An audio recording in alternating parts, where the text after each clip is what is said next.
Hey guys, I just recorded like a good 10 minutes and then my computer crashed and there was nothing that could be salvaged. So we're doing it again. But I want to talk about the optimization of competitive TF2 and more so from the perspective of smaller things that are objectively better to do that maybe don't get done so much, as well as talk about how important these things actually are in the grand scheme of things.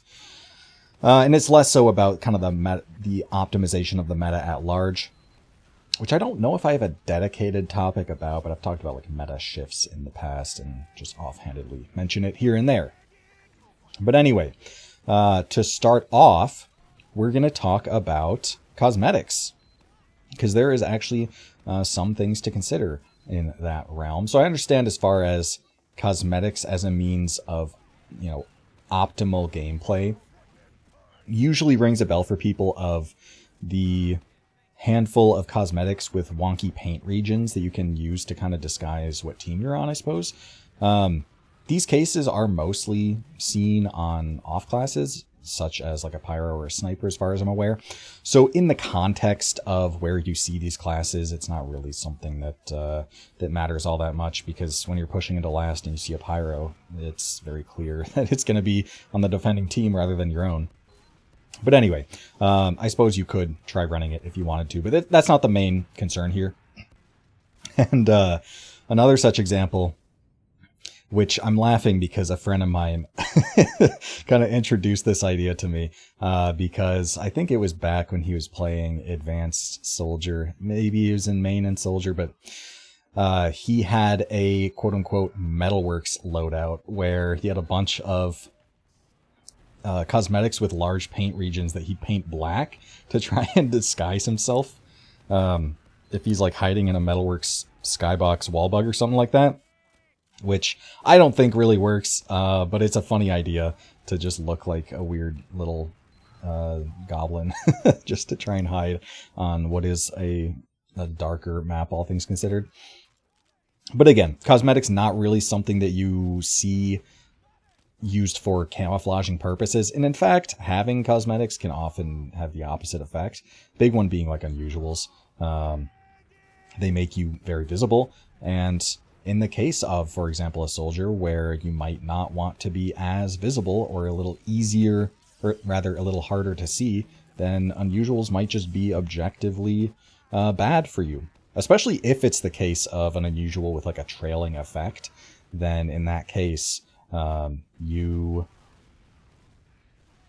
might not be spotted by a player directly, but if they can catch a glimpse of your unusual effect, then you will be spotted as a result. And that is, of course, objectively worse. Another such example with the Halloween footsteps, like those leave a big trail, so you can actually like get followed pretty easily with those. But yet again, this isn't really the primary case for cosmetics from an objective standpoint.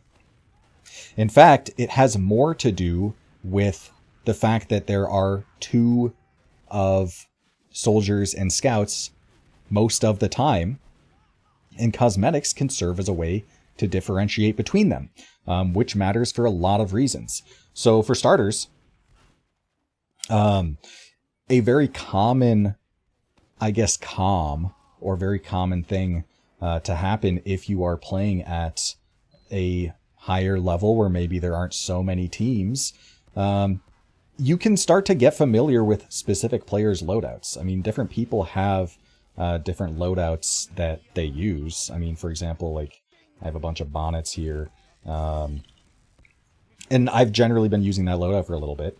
But just over the course of a season, people will tend to use a loadout, right? So if you key into that and you familiarize yourselves with the opponents, then you will hear comms such as, I hit this specific player for 80 damage or something, actually referring to their alias, and everyone knows exactly who that is and exactly who to focus down. And even if you don't know these specific players, if, for example, one scout is wearing a green unusual and the other one's wearing like something yellow, and I pipe the one with the unusual, I will comm that the green scout is hit for 100, right? Not just scout. And that makes it even easier for that specific player to get focus fired down rather than my teammates not necessarily knowing who to shoot at. Or just kind of assuming it's one or the other and getting that wrong and that player getting away, for example. So being able to differentiate between the two scouts and the two soldiers is quite important. From a spotting perspective as well, let's say you see a scout in one part of the map, and then a few seconds later in another part of the map, you see a scout with the same loadout. Did you spot both scouts, or did you only see one? Well, you don't really know. You can kind of only deduce things based on the amount of time that passed, how fast a scout could get between those places, things like that. But it might just be up in the air. And this is something that matters a lot as far as, spotting players is a huge deal. Just in general, but in specific cases such as pushing at a last, being able to count players will let you know if you're even at risk of getting backcapped or not.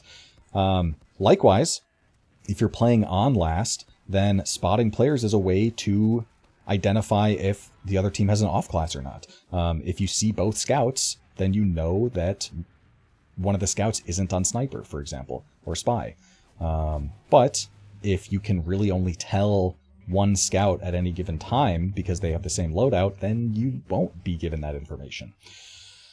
Right. And off-class stuff is, and off-class checking and verifying is something I'll talk about in a moment.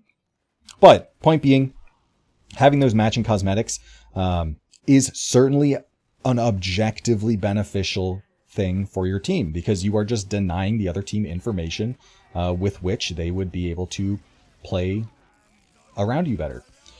So yeah. And as far as whether this is actually seen or not, you really only see it in like high invite games.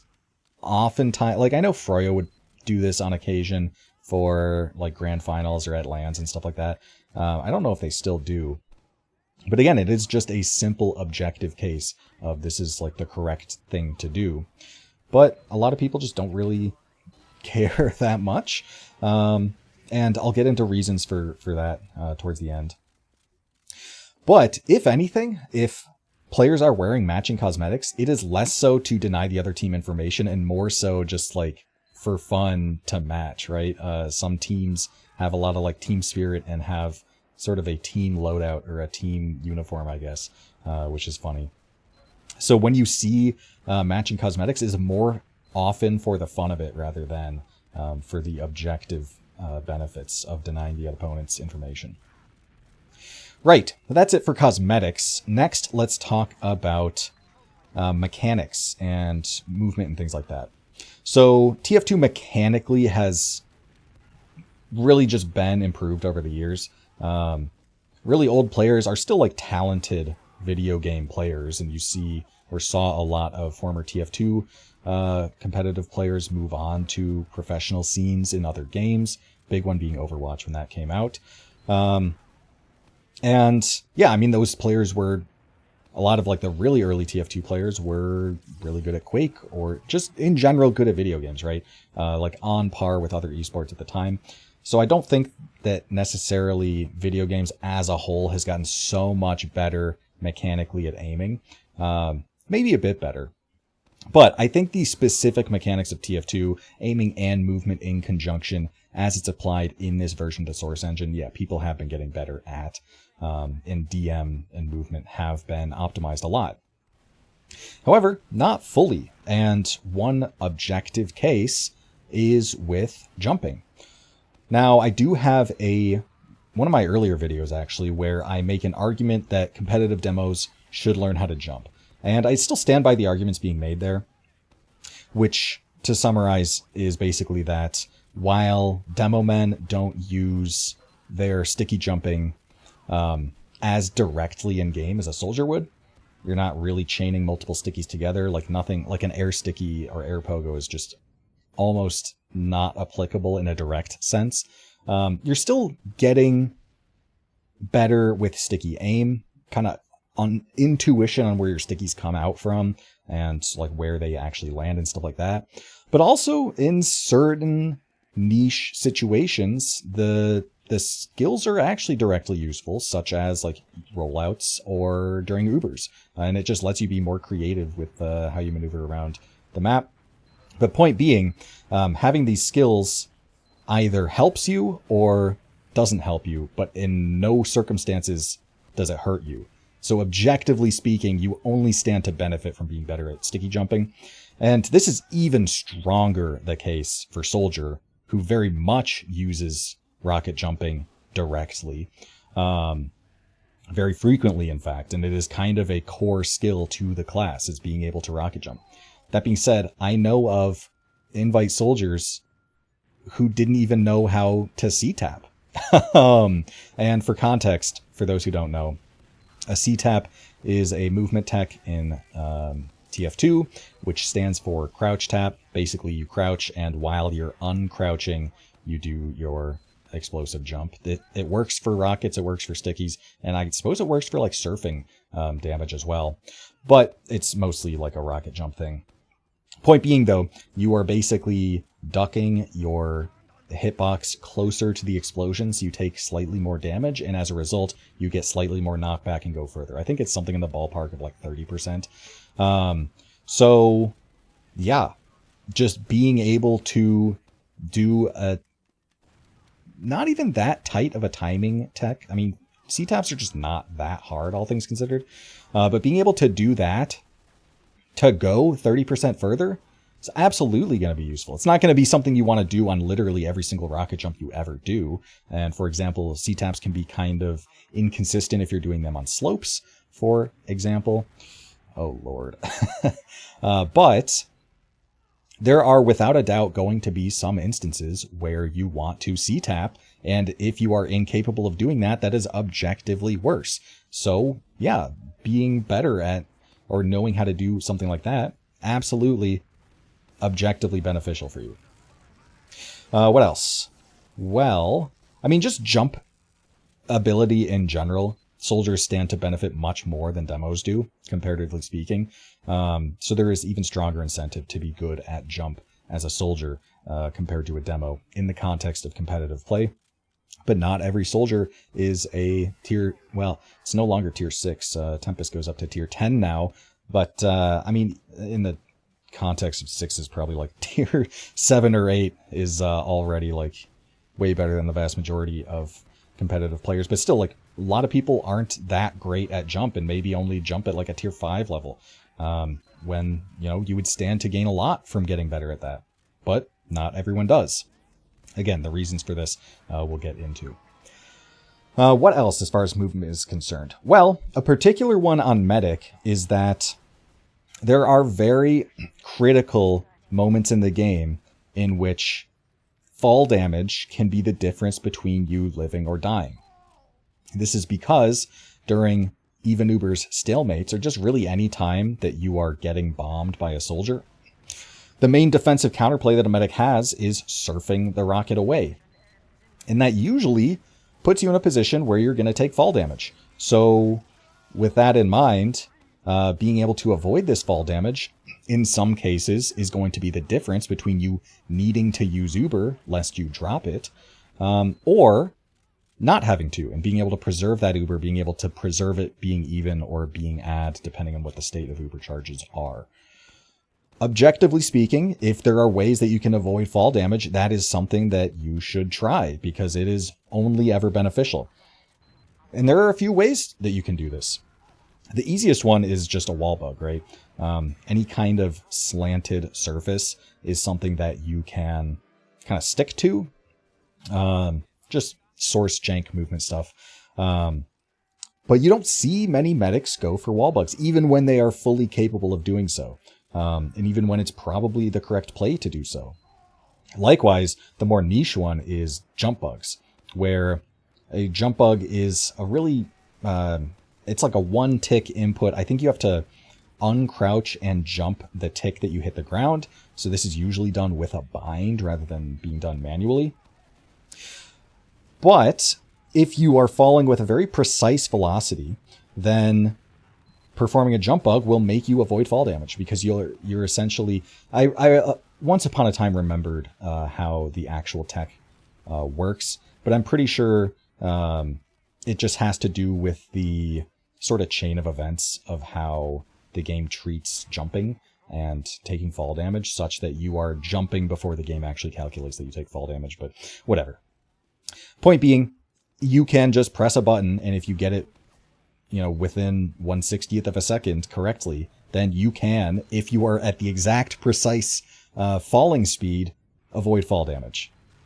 This has been hit in actual games. I'll link a Tomato Tom video, which is very funny, where he not only does a fast rollout to kill the other team's demo, but hits a random jump bug. It's called a random because in the context of jumping, there are jump bug setups where either by using a, call it a ceiling smash, but hitting your head on the ceiling, or just walking off of some predetermined height from a platform, you can, in a sense, standardize the falling speeds and make jump bugs consistent. But if there's no ceiling smash or no platform you're just walking off of or jumping off of, and I mean jumping as in with the space bar, not rocket jumping, which would introduce some variance. Point being, if those aren't the cases, which they won't be in a sixes game, then by all effects, this is going to be completely random, whether you can even hit a jump bug or not, let alone hitting the 1 tick window. So obviously this is super, super niche, but yet again, as a medic, there is objectively no reason not to have a jump bug bind and go for, actually, yeah, no, there's no reason not to have a jump bug bind and go for it if you're about to crater and you don't have Uber. If you have Uber, it's probably worth just popping and not risking the jump bug. But if you don't have Uber, in those cases, a jump bug, hitting a random jump bug could be the difference between you dying or not. And there's no downside to going for one, right? So, another example. I don't know of any medics who have jump bug binds and go for it. But very, very clearly, objectively correct in those niche circumstances.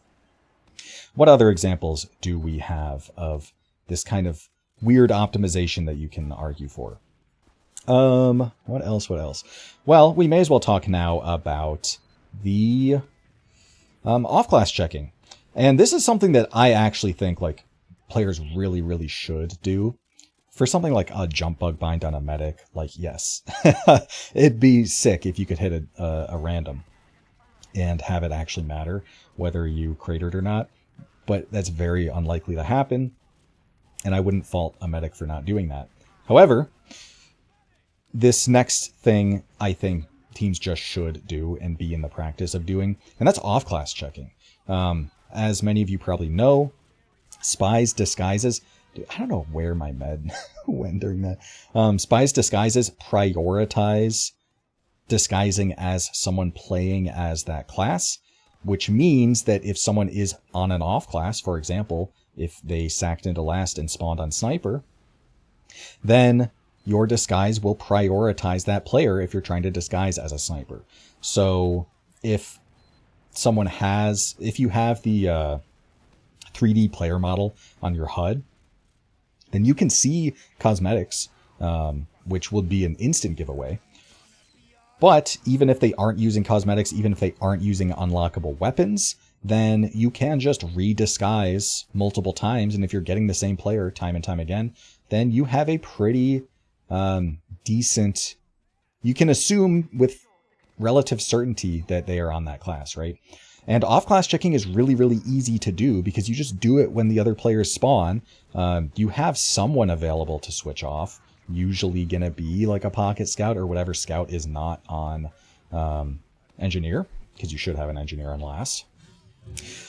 But a lot of teams just don't do it, especially in matches when it really matters. And again, there's not really any reason not to do it. Sure, you have to have a player in spawn unable to really do anything for the time being, but it's still something, right? It's very rare that you're going to get punished for off-class checking versus being able to know whether there's a sniper or a spy is immensely valuable because those are classes that the majority of their value comes from the surprise factor, and a sniper is their best shot that they're going to get off is in all likelihood the first one. And likewise, a spy is really only going to work if the other team doesn't know about it. So yeah, just off-class checking suddenly makes those two classes so much worse into your last, which makes it all the easier to defend. And this is definitely something that people just should do. Now, of course, there's sort of metagaming you could do around off-class checking, which I haven't seen yet, in that you don't switch to the off-class yet until after you assume the class has been checked, and then you switch to it, which might lull the other team into a false sense of security. But again, that's not something I've seen yet. And I think off-class checking in general is not something I see every single time that a team sacks into last, when arguably it should be. Okay, anything else as far as the optimization of TF2 goes with these little niche techs? I mean, there's a lot of just like binds and things that are just objectively useful. Like having a resupply bind is just objectively better than not having one. Doesn't mean you have to hit it all the time, but in the cases where you want one, you're going to want to have it. Likewise, as a med, having, well, you don't need to have an uber fake bind, I suppose, because you can just do it manually. So I guess that's a thing. But masking your uber, faking uber, stuff like that, all stuff that can be helpful. Aside from that, though, I'm trying to think if there's anything else. I'm sure there's little things, but I think that's the bulk of it. So now let's talk about why don't we see this level of optimization. Is it because TF2 is just like a game that people play for fun and as a hobby, or people just don't really care to win that much? Maybe that's some element. I bet if there were $1 million TF2 tournaments, then you would see a lot more off-class checking, for example. And I'm sure soldiers would put a lot more time into learning how to jump. And I'm sure that players would match their cosmetics so that you couldn't differentiate between the two scouts or the two soldiers. I don't know if you'd be seeing like medic jump bug binds, for example, or anything of that sort. But the reason that a lot of these objectively beneficial techs aren't seen is because you aren't just learning these things in a vacuum in the context of having an unlimited amount of time with which you can practice anything and everything you want. No, you live in a world with finite time where there's opportunity cost to practicing one thing over the other. So as a result,